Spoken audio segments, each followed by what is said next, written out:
Is Andrew Weber, and for my final project, I chose the topic parent involvement among immigrant families.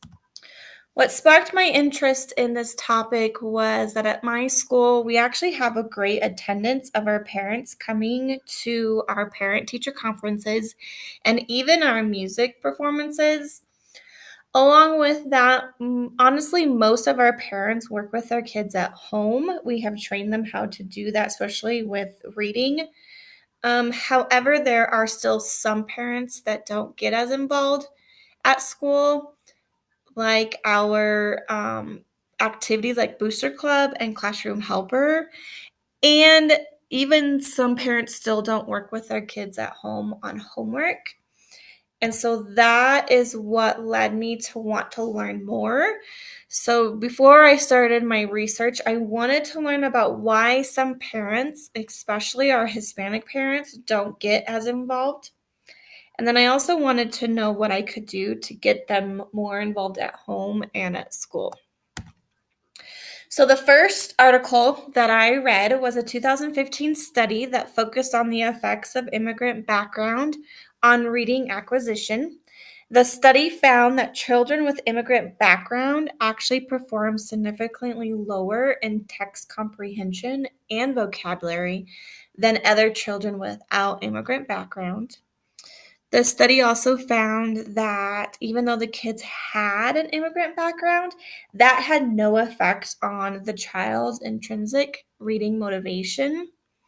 The surprising thing, though, that they found was if the child was low income and an immigrant child, then they performed significantly lower in all three areas of text comprehension, vocabulary, and just that overall motivation to read. I found this really interesting because it makes sense because this is what's happening at my school. Our low income immigrant children are not making growth, and we have been struggling the last couple years trying to figure out what we can do to help them not only make growth, but also to get back on grade level in reading and math. And so, with that being said, this definitely represents my population at school. And that's why I went on to look into more of what I could do to help understand these families and where they're coming from since they're migrant families, and then what I could do to help them. So, the second study that I read was a 2015 study that focused on the perceptions of parent engagement among Hispanic immigrant mothers. And it was really interesting to read. The study found that just like most mothers, that these immigrant Hispanic mothers they believe they had two roles in helping their child grow up. And the first one is to help their child learn. And they felt like they needed to do that through helping with homework and reading to their child. And then their second role they believe they had was to teach their child how to be well behaved and respectful. So I feel like this is pretty common themes amongst all parents, especially mothers. Um, the one thing that the article talked about and makes sense is that these mothers want to be successful in these roles, but they truly feel that their lack of English language is preventing them from being successful in accomplishing these. So they don't feel as confident of a parent than probably other parents do. Another article that I read was a 2016 study that focused on the opinions of Mexican parents in regards to involvement in their child's education. And this article just really confirmed everything that the last article said, and that what I have also have read in our weekly assignments for this class.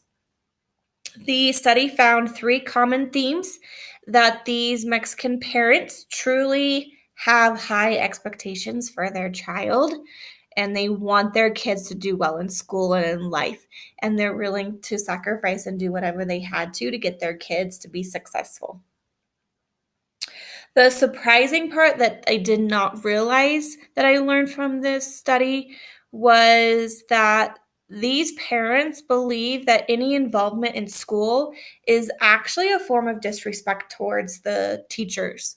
I have learned that through the Mexican culture that they have such a high regard for teachers that they don't get involved because to them that's disrespectful.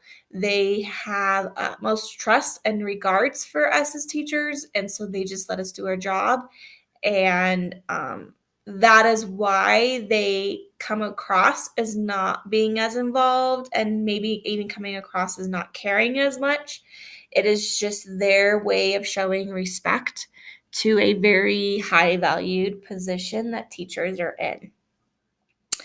And then again, a common theme that they found in this study is that Mexican parents believe that their role is to raise good mannered and respectful children. Another article I read was a 2015 article that focused on understanding what immigrants' parent needs, what their skills are, and what their interests are that can help educators to determine the best way to support them. This article puts all immigrant families into 4 stages. The first stage is called cultural survivor. And these parents, these families are truly just trying to do that. They're just trying to survive. They are working 2 or 3 jobs to try to make ends meet.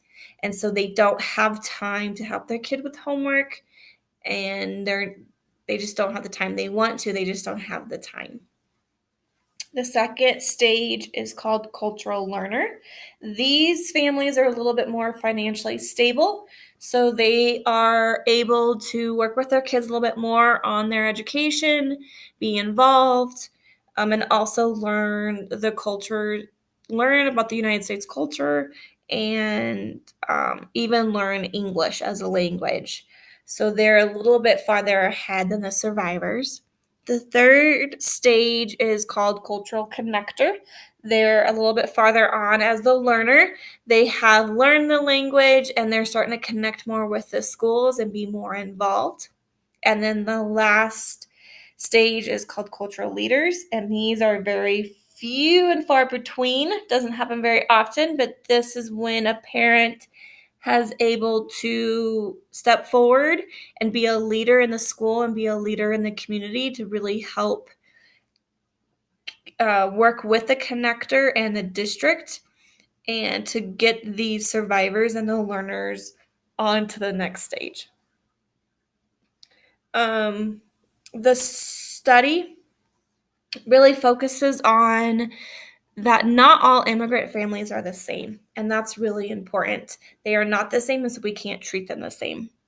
It also talks about that their time in the United States does not indicate what stage the parent is in or should be in.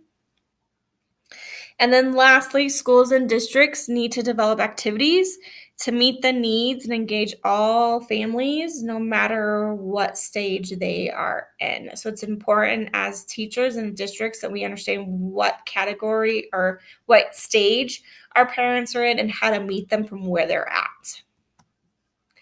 The last article that I read was a 2016 article that really described the benefits of building partnerships with parents around literacy activities. I liked this one because I have learned that parents really do want to help. They just don't know quite how to do that. And so I like this article because it gave me some ideas of what I can do with my parents and help them be more involved as well. So here are some of the ways that they suggested. The big one, the key is as teachers, we have to give our parents ideas of what to do at home, and we have to really give them specific and explicit ways of what to do and how to do it. If we want learning to be done at home, we need to tell them what to do. And I learned through all my research, through these articles and even through our readings, that most parents want to help with their kid at home. They just might not know how. So that's where we as educators come into play. We tell them what they need to be doing, guide them so that way that's successful for them and for us. Other ways to increase partnership is to establish a positive relationship with the parents at the beginning of the year and let them know that we value them and their participation. Provide continuous communication with them throughout the year. Even get their input. They have ideas, they are a valuable resource. Get their ideas of what they want to do. They may have something that we never thought of. Another idea is just to share positive notes and information about what the parent is doing. If it's working, let them know. They want to know that they're doing a good job too. So we need to reaffirm that with them. And then in some cases, a home visit actually might be the best. It just depends on the family and the culture that's an option to keep in mind.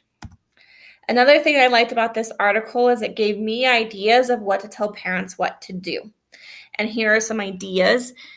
Just teaching parents that they can do literacy everywhere they go. They can be reading signs in stores, along the road, reading the names of restaurants, or even the labels on food.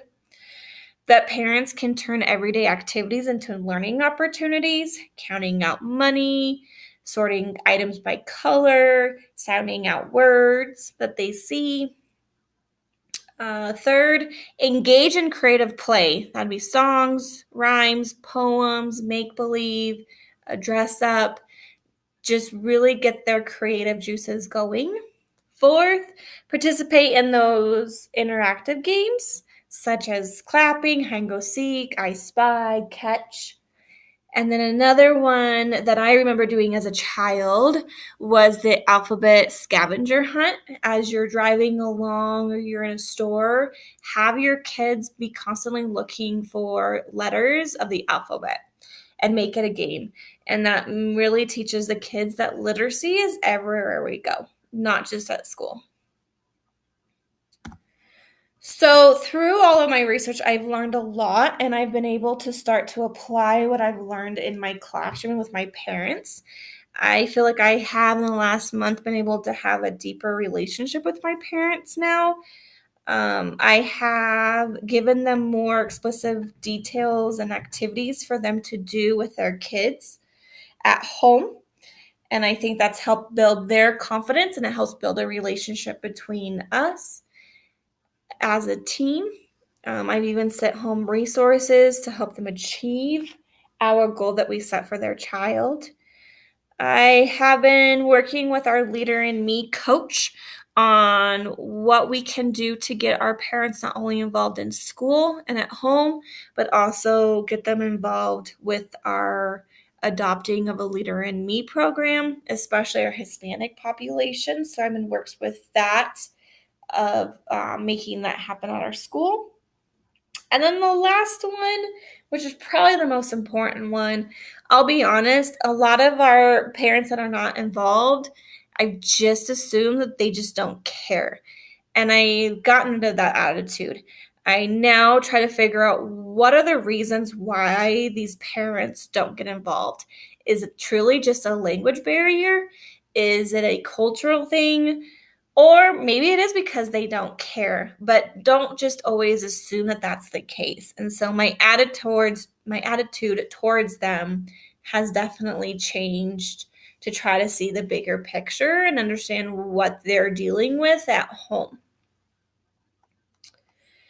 I am really excited to take this information and use it for the rest of the year. And even as next year starts, I have some great ideas of what I can do to start the year off right. Not only getting to know my kids, which we know as teachers is so important, but really start that relationship with my parents at the beginning of the year. So I'm excited to take this information and see how it furthers my relationship at work. So here are the resources that I used. If